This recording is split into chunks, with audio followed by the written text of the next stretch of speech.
Alright, magandang araw po sa inyo at patuloy po tayong naghihintay sa mga kasama natin. Kaya naman, patuloy din tayong gagawa ng video. Isa pa pong gusto natin pag-usapan. Pero bago po pala yan, huwag niyo pong kalimutan sana mag-subscribe, mag-share, mag-like, mag-comment para tuloy-tuloy po tayo makapag-usap-usap.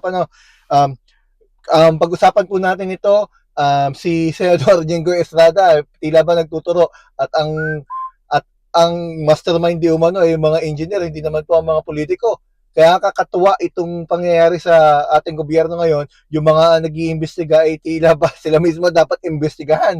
Sila mga pangalan nila lumalabas pero sila nag-iimbestiga. At sabi nga niya doon para bang ang mga mastermind at dapat panagutin. At yun naman ang kagandahan sa nangyayari ngayon.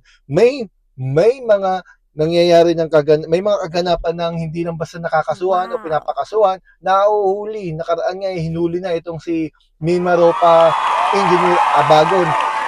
Hinuli ito doon pa mismo sa hindi niya bahay o hindi niya address. Di umano, doon ito nakapangalan o nakarehistro sa isang politiko. Base na rin yan doon sa hinuling si Engineer Abagon. Kaya malinaw na seryoso ang gobyernong Marcos para tugisin at pagpaliwanagin itong mga pangalan na lumalabas sa anomalyang napakalaking anomalya.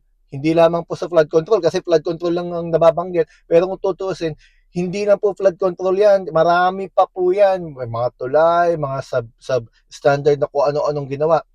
Pero isipin ho natin hindi po yan lahat nangyari sa panahon ni BBM dahil natuklasan yung mga substandard na gawa sa panahon ni BBM, nakatayo na, nagawa na.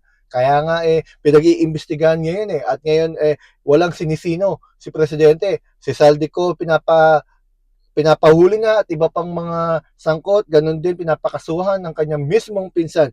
Meron din pong naging mensahe ang Pangulo. Ang Pangulo ho natin ay sinasabi nilang weak pero malinaw na may political will.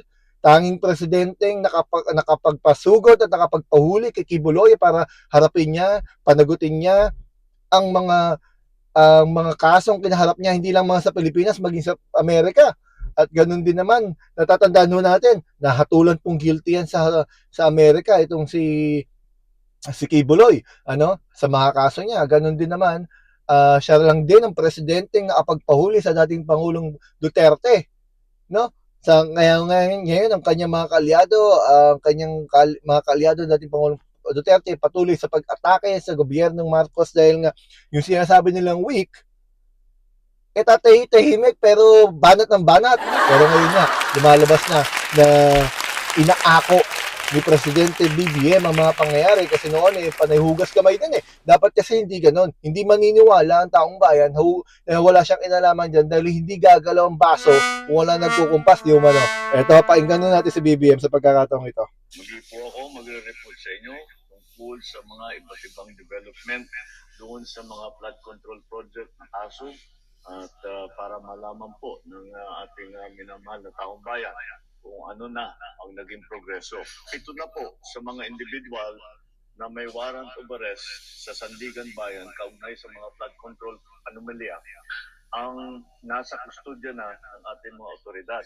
Isa naman sa kanila na inaresto ng NBI at 6 naman ay voluntaryong sumuko sa CIDG. Meron din 2 akusado po na nagpahayag na ng intensyon na sumuko at susundin na ang PNP CIDG. Yung isa pong nahuli ng NBI ay natagpuan hindi sa kanyang sariling tirahan. Kaya't mananagot din yung mga nagtatago sa kanila. At kaya't sinasabi natin, yung mga may balak na tulungan itong mga ito, ay ang pinakamalaking tulong na ibigay niyo sa kanila ay mag-surrender na sila. At para makasagot na sila dito sa mga aligasyon na hinaharap nila. Wala pong mga special treatment itong mga ito. Mananatili sila sa kustodya ng NBI habang inaantay ang utos ng korte. Muli, sa 3 warrant at 16 na pangalan, 7 na ang hawak ng ating otoridad. 2 susuko na. 7 ang mananatiling at large at kasama na dyan si Saldico. Sa lahat ng natitirang akusado, ang aking payo sa inyo ay sumuko na kayo. Huwag nyo nang antayin na habul-habulin pa kayo. Mas maganda para sa sitwasyon ninyo na, na muli po ako.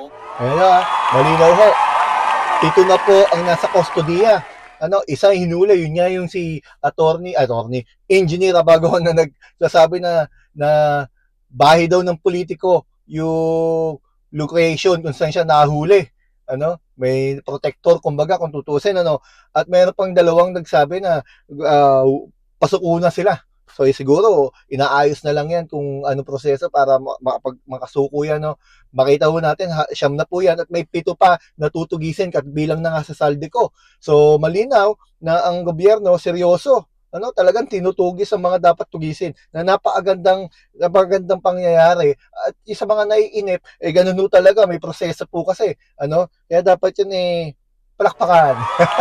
Dapat yun palakpakan, At dapat din dyan, tayong mga Pilipino ay maging mas matalino, masid pa, Kasi bagamat nangyayari itong mga to, hindi natin alam kung anong mga pinaplano ng kung sino para maabsuelto, Kasi minsan kasi may mga nagigilty pero after ng ilang taon, binabaligtad yung mga kaso.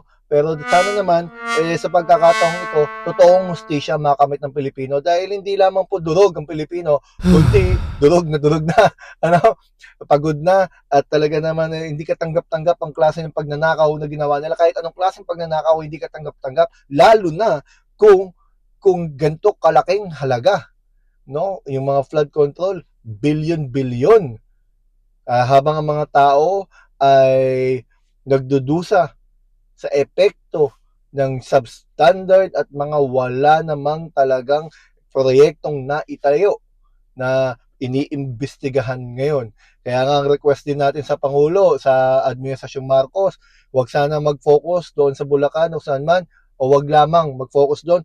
Tingnan din ng ibang mga lugar. Ngayon nga, ititignan nila ang Mimaropa, pero hindi lamang po yan, marami pa.